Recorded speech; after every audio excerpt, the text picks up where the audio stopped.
is James, and welcome to another Vintage Cube Draft here on Cheap Ass MTG. We have opened up a pretty terrible pack here, to be honest, as Vintage Cube packs go. So options are like Progenitus, but it's only really good with Natural Order. It's not really the best for Fasces. There's also Probe, which is just like so replaceable. It's pretty depressing. I think I'm going to take Dark Confidant. No, I'm going to take Tundra. I think Tundra's the safest pick. But really, really unexciting for a first pack. Okay, this pack, on the other hand, is pretty strong. So, the kind of obvious pick here is Jace, because it's just a super great mid-range card. But it's really pretty good in most decks. On the other hand, there's also Yawgmoth's Will. And Storm is really sweet. There's also a High Tide in this pack, and that could well table. There's two fetch lands here, which generally are excellent, but I don't think you could justify taking them over Jace. I kind of want to take this Yawgmoth's Will. It's probably, if this was like super competitive, I'd probably take Jace. I think it's safer, but Storm's sweet, Cube. So I'm taking Yawgmoth's Will. Okay, this pack is somewhat disappointing in comparison. So like Grave Titans are pretty good Fassi, but obviously doesn't go with Yawgmoth's Will at all. Could just take Duress. Duress is generally pretty good. All the 1 mana discard's good in this cube actually. And most of the things you want to take are not creatures, so I like Duress quite a bit. I like it more of a coercive portal. Brainstorm, like need a bunch of shuffle effects for it to be good. Just gonna take Duress here. See where that leads. Okay, well, I don't like Chrome Mox if we're drafting Storm at all. Crucible is interesting. If you get like Crucible, I mean obviously it doesn't go in Storm, but if you can get like a Wildfire deck, Crucible is great. If you get Fast Bond, Crucible is great. It's also just Baleful Strix though, which is an excellent cantrip / disruptive card. I'm just going to take Baleful Strix, it's pretty safe.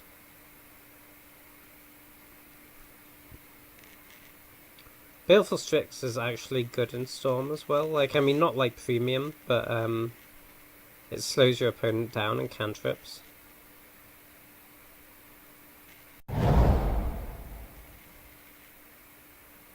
Okay, this is a really good sign for us, getting past this Brain Freeze. There is also a Vampiric Tutor in the pack, though. This is a really tough pick. I'm going to take the Brain Freeze. The reason for that is I don't want to... Like, I think Vampiric Tutor is in lots of ways a better pick, but I didn't want to pass a Storm Signal. Getting kind of kicked in the teeth for it a bit, getting past Tendrils the next pack. But I think the thing is, Storm can never support more than one drafter. If there's more than one person in Storm, you end up with 2 terrible Storm decks. Obviously we're taking Tendrils here, it's not really close. So passing a Storm card is like one of the key Storm cards is pretty dangerous, because you risk putting someone else into Storm. So Entomb is kind of a thing with Yawgmoth's Will, but I think it would be more sensible to just take Breeding Pool, in case we end up getting like Harpies or something if we want to splash. Okay, out of this pack I like Badlands. With a few decent red cards you might splash, and obviously it's good with fetch lands. Okay, this is the pack we opened. It's still terrible. I guess Pernicious Deed is a sideboard card, which we might care about. Oof. Is there any chance we end up playing Transverse for Ulenwald? I guess we get like Academy. Oh no, it's basic land card. Okay, let's take Pernicious Deed as a sideboard card then. Oh, actually no, let's take Temple. Temples could be decent. Okay, and we'll take Temple of Mystery.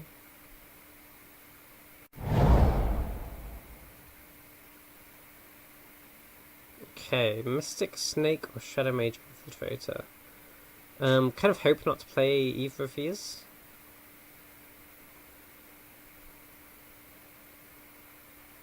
I guess Shadow Mage is fine in certain matchups.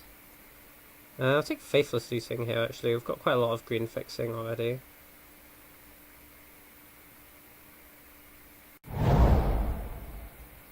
Okay, Villainous Wealth Wheeling is a good sign. If we end up getting a lot of mana, that's good. Can't see a Splashing Might, I'll take Song of the Dryads as a sideboard card. Okay, so we didn't get super paid off diving in Storm that pack. But the fact that like Villainous Wealth came all the way around, Faithless Looting came all the way around, I think Storm is fairly open. Okay, here we've got Dark Ritual, or a Rakdos Signet, or a Marsh Flats. I don't really want to take Marsh Flats. Got some, I mean, it is like a Grixis land for us, but we have quite a bit of fixing already. We don't have any mana acceleration, so Dark Ritual looks pretty tempting here. It's certainly possible that Dark Ritual wheels out of this pack. It's pretty dangerous to pass it though, like we really need it. So I think we just take Dark Ritual here.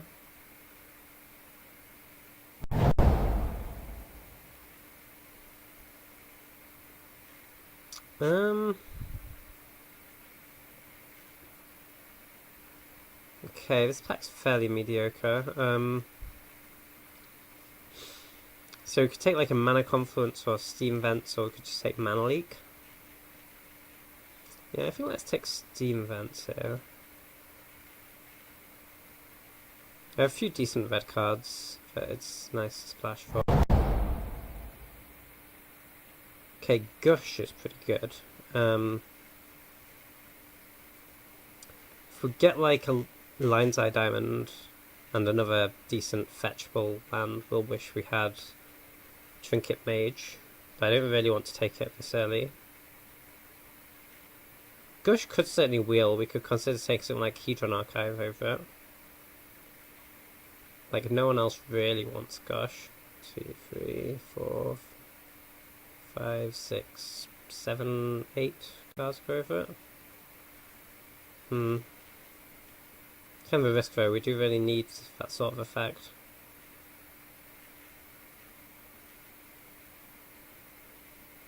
Yeah, I think we're just meant to take Gush here.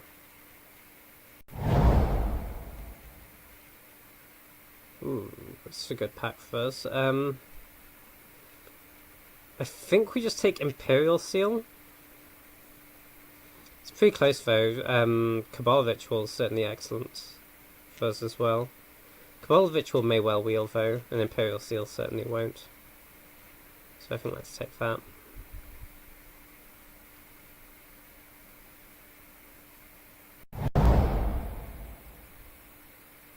Ooh, nice. Mystical Tutor. Mystical Tutor is excellent in Storm. Ooh, and a Mind's Desire. Okay, this is looking up for us now. We could really do with like a Lion's Eye Diamond. That's probably the card we most want, other than outside of like Power.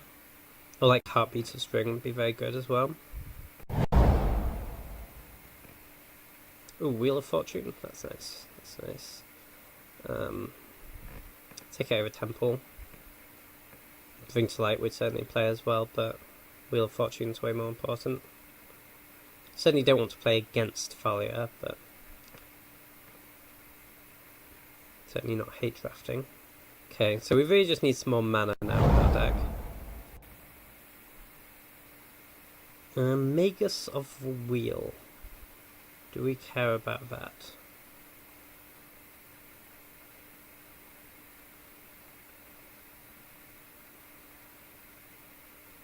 Like, probably not. Like, it just dies to removal and seems kind of bad. But do we care about more of an Overgrown Tomb? Like, it's certainly possible we end up playing it.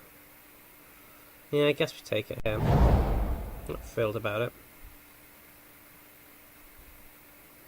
I don't think I'm playing any of these under really any circumstances. Is there anything that would make us want to board in Show and Tell? Like, oh, anything we could get would sort of start it? No, I guess we take Ultimate Price as a sideboard card.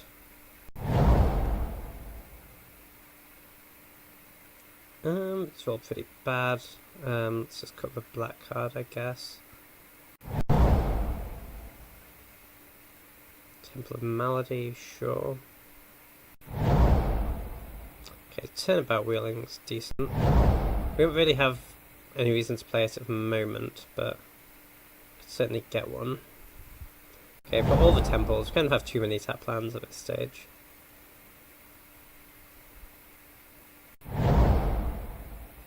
Okay, well, yeah, I think the main thing we need is more mana. But we're not a million miles away from a functional Storm deck here. Okay, Gilded Lotus I don't love. It's just so expensive. Might be what we're taking here though.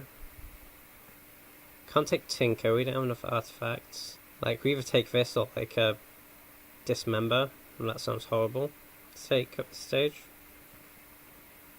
Yeah. What can you do? Okay, well, Compulsive Research is decent card draw. Arid Mesa gets, like, blue, black for us. I think Compulsive is better, though. Well, I suppose Verdant Catacombs a good fetch land for us as well, but I think Compulsive Research is better at this stage. Okay, it's actually kind of a tough pick. So I think in many ways we need this Azorius Signet. But I do think that Sheldock Isle is just one of the most underrated cards in Cube. It's pretty easy to get below 20 cards when you only have 40 to start off with. If we get to put like a Miner's Desire or something off there, under there, we can just go off. I think we need Azorius Signet though. Also, we have like a million tap lands already. Okay, ooh, Fastbond under Monarch Tutor? Wow, that's crazy. Which one of these do we need more? I mean, we have Fastbond Gush is insane. And we have 1, 2, kind of 3 draw 7s. I think we have to take Fastbond. It feels horrible passing this to Monarch Shooter, but I think we actually have to take Fastbond here. Nice, got Lionside Diamond. There's a Dark Petition in the same pack. I don't think we can pass it though. Like, it's true that no one else wants it, but you know, people will just take it randomly over like a Reckless Bushwhacker or something which no one's playing. And our deck is just a lot worse if we don't get Lion's Eye Diamonds, so like, if you can put together Lion's Eye Diamonds, Yawgmoth's Will, it's just pretty easy to win normally. Okay, I like Rakdos' return a fair bit, but I think we just want Painful Truths. 3 mana draw 3, can't go wrong. Are we playing Temple of Malice? I don't have 1, 2. Yeah, I guess we are.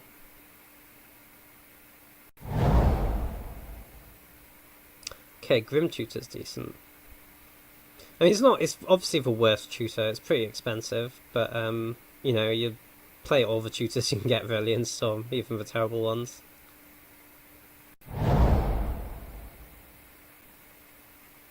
Okay. I guess Maze of Ith is a sideboard card we might care about. Can't imagine a situation where we go into like Nicol Bolas or something. Okay, Magma Jet is actually quite a good sideboard card install against small creature decks. Because like the Scry is so good. Like Scry 2 is almost worth a card, so if you get to kill something as well, it's insane. So we do have like way too many tap lands. We're kind of going to have to end up playing most of them because our mana requirements are pretty hefty.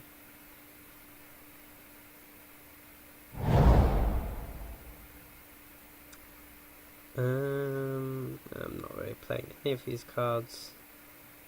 Let's just take a Shardless Agent, I guess. So I wouldn't mind cutting this Faithless Looting if we get something to put in instead, but it doesn't look like we are. Nope. Guess I don't want to play against that.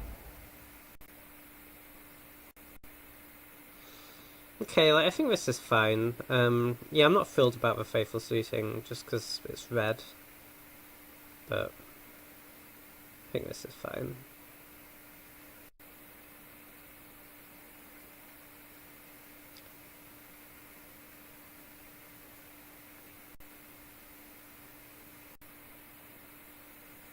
So Tundra does like next to nothing for us, but it is worth playing just because of Painful Truths. Occasionally get that extra colour. So in the deck at the moment we have 1, 2, 3, 4, 5, 6 blue sources. Guess 7 if you count Gilded Lotus. We'd really like to add another island. Let's see if that's possible. Oh, hang on, is that just... Yeah, 1, 2, 3. Yeah, so this is 9, 10 at the moment, which I guess is fine, really. 3 islands, that seems decent. So this is 3, 4, 5, 6, 7, 8, 9 black sources. Wait, no, did I already count this 3? So 1, 2, 3, 4, 5, 6. Okay, yeah, we need a lot more black sources then. This is 7. That's 8 if you count this. Which, I mean, we do for purposes of like casting a Tendrils of Agony, but we don't necessarily for casting like Grim Tutor. Red sources we have 1, 2, 3, 4. So this would be 5. And green sources we have 1, 2, 3, 4, 5. So this would be 6. Huh. Man, I really want to cut this Faithless Looting. But we just have like nothing even passable to bring in. I mean, I guess we'll bring in like Song of the Dryads. Or Search for Tomorrow.